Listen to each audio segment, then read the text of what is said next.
রাতে যখন সবাই ঘুমিয়ে পড়ে, পৃথিবীটা যেন হঠাৎ শান্ত হয়ে যায়। রাস্তার শব্দ থেমে যায়, ফোনের নোটিফিকেশন থেমে যায়, মানুষের ব্যস্ততাও থেমে যায়। কিন্তু একটা জিনিস কখনো থামে না, তা হলো আল্লাহর দৃষ্টি। এই মুহূর্তেও যখন আপনি একা, যখন আপনার ঘরের দরজা বন্ধ, যখন পৃথিবীর কেউ জানে না আপনি কি করছেন, তখনও আপনার রব আপনাকে দেখছেন। কিন্তু আজকের ভিডিওটা গুনাহ নিয়ে নয়, আজকের ভিডিওটা এমন কিছু নিয়ে যা হয়তো আপনার জীবনটাই বদলে দিতে পারে। কারণ রাত এমন একটা সময় যখন অনেক মানুষ ঘুমায় আর কিছু মানুষ তাদের ভাগ্য লিখে নেয়।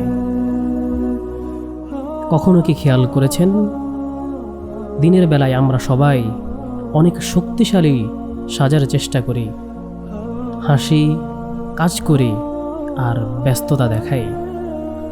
সব কিছু দিয়ে আমরা নিজের ভেতরের শূন্যতাকে লুকিয়ে রাখি। কিন্তু রাত মানুষকে তার আসল রূপে ফিরিয়ে আনে। রাতে বিছানায় মাথা রাখার পর অনেকেই হঠাৎ অনুভব করে তার ভেতরে একটা যুদ্ধ চলছে। সে সুখী নয়, সে শান্ত নয়, সে পরিতৃপ্ত নয়। বাইরে সবাই ভাবে তার জীবন খুব সুন্দর, কিন্তু তার রব জানেন তার বুকের ভেতরে কত ঝড়।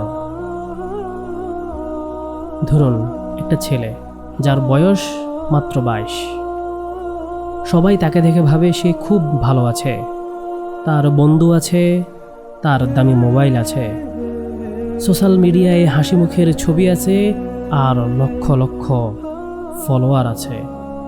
কিন্তু রাত 2টায় যখন সে একা থাকে, সে জানে তার হৃদয়টা ভেঙে গেছে। কেউ জানে না, মা জানে না, বন্ধু বান্ধব জানে না, আর তার লক্ষ লক্ষ ফলোয়াররাও তা জানে না। জানেন শুধু তার রব। আল্লাহ রাব্বুল আলামিন চাইলে দিনের যে কোনো সময়কে সবচেয়ে মর্যাদাপূর্ণ করতে পারতেন, কিন্তু কেন শেষ রাত, কেন তাহাজ্জুদ, কেন রাতের শেষ তৃতীয়াংশ? কারণ এই সময়ে মানুষ অভিনয় করে না, এই সময়ে মানুষ একা থাকে। আর যখন মানুষ একা থাকে তখন তার ঈমানের আসল অবস্থা প্রকাশ পায়। আপনি কি জানেন, যখন সবাই ঘুমায় তখনও 2 ধরনের মানুষ জেগে থাকে। প্রথম দল অন্ধকার ঘরে, যারা গুনাহে জেগে থাকে ফোনের স্ক্রিনের সামনে, ভেবে নেয় কেউ দেখছে না। আর দ্বিতীয় দল যারা আল্লাহর জন্য জেগে থাকে, তাদের চোখেও ঘুম থাকে, তাদের শরীরও ক্লান্ত থাকে, কিন্তু তারা উঠে দাঁড়ায়, কারণ তারা জানে মানুষের প্রশংসা নয়, তাদের রবের সন্তুষ্টি আসল। একটা দৃশ্য কল্পনা করুন, গভীর রাত, সবাই ঘুমিয়ে, আর আপনি অজু করলেন, ধীরে ধীরে সেজদায় গেলেন। কোনো ক্যামেরা নেই, কোনো দর্শক নেই, কোনো লাইক নেই, কোনো কমেন্টও নেই, শুধু আপনি আর আপনার রব। সেই মুহূর্তে আপনি যদি কাঁদেন, সেই কান্না পৃথিবীর সবচেয়ে মূল্যবান কান্নাগুলোর একটি হতে পারে। অনেক মানুষ বলে, আমি বদলাতে চাই, নামাজ শুরু করতে চাই, গুনাহ ছাড়তে চাই, কিন্তু পারে না। কেন? কারণ তারা শুধু দিনের যুদ্ধ দেখে, রাতের যুদ্ধ দেখে না। বড় পরিবর্তনগুলো দিনের আলোতে জন্ম নেয় না, বড় পরিবর্তন জন্ম নেয় রাতের অন্ধকারে। যেদিন একজন মানুষ প্রথমবার আল্লাহর সামনে একা কাঁদে, সেদিন থেকেই তার পরিবর্তন শুরু।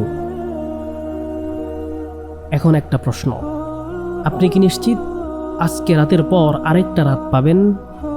আমরা কেউই নিশ্চিত না। হয়তো আজই শেষ রাত, হয়তো আজই শেষ ঘুম, হয়তো আজই শেষ সুযোগ। কবরস্থানে যারা শুয়ে আছে তাদের অনেকেই ভাবেনি গত রাতটাই তাদের শেষ রাত ছিল। একদিন সবাই ঘুমাবে, কিন্তু আপনি ঘুমাবেন না, কারণ সেদিন আপনি কবরের বাসিন্দা হয়ে যাবেন।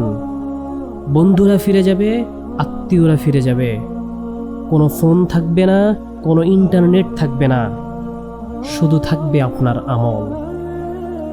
আর সেই রাত হবে আপনার জীবনের সবচেয়ে দীর্ঘ রাত।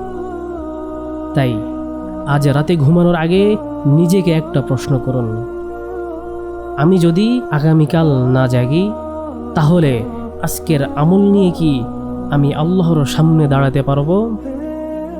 যদি উত্তর না হয়, তাহলে এখনো সময় আছে, কারণ আপনি এখনো বেঁচে আছেন।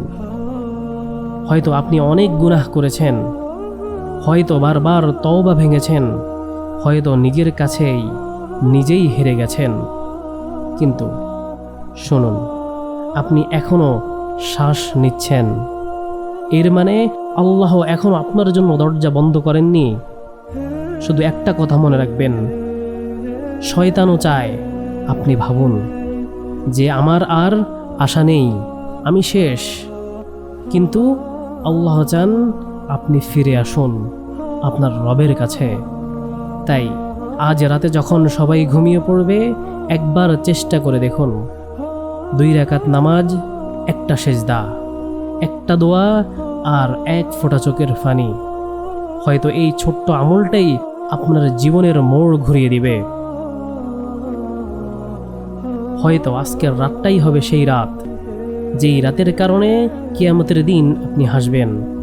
কারণ রাতে যখন সবাই ঘুমায়, তখন কিছু মানুষ শুধু ঘুমায় না, তারা তাদের রবের দিকে ফিরে যায়।